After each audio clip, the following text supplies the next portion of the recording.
সাম্প্রতিক সময়ে ঢাকা সহ দেশের বিভিন্ন জেলায় হামের সংক্রমণ নিয়ে তৈরি হয়েছে উদ্বেগ। সবচেয়ে বেশি আলোচনায় রাজশাহী মেডিকেল কলেজ হাসপাতালের পরিস্থিতি, জানিয়ে সরব খোদ স্বাস্থ্যমন্ত্রী।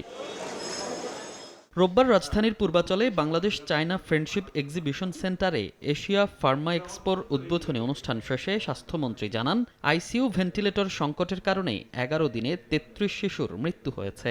তবে বেসরকারিভাবে ৫টি ভেন্টিলেটরের ব্যবস্থা করা হয়েছে, যার 4টি পাঠানো হচ্ছে রাজশাহীতে। আমরা 5টা ভেন্টিলেটর, নিউনেটাল ভেন্টিলেটর আজকে আমরা কালেক্ট করব।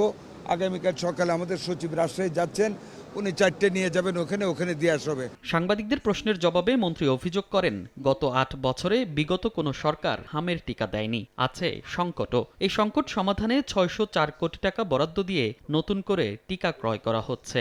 নতুন রিন গভীর থেকে পরিষ্কার করে কাপড়কে রাখে নতুনের মতো উজ্জ্বল। নতুন রিন অ্যাডভান্সড পাউডার। 8 বছর আগে মিজেলসের ভ্যাকসিন দেওয়া হয়েছে, এরপর আর ভ্যাকসিন কোনো গভর্নমেন্ট দেয় নাই।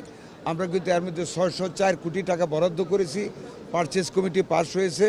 আমরা এপিআই ইনক্লুডিং ওই ভ্যাকসিন আমরা সব কালেকশন করব যথাসময় এবং স্টার্ট করব। স্বাস্থ্যমন্ত্রী জানান, হামে আক্রান্তের সংখ্যা বাড়ায় রাজধানীর সংক্রামক ব্যাধি হাসপাতাল, শিশু হাসপাতাল, ঢাকা মেডিকেল, ডিএনসিসি সহ বেশ কিছু হাসপাতালে আইসিইউ প্রস্তুত করা হয়েছে। আগামী কিছুদিনের ভিতর আমাদেরকে আরও মোর দেন এ ডজন ভেন্টিলেটর সরবরাহ করবেন। মনির হোসাইন, সময় সংবাদ, ঢাকা।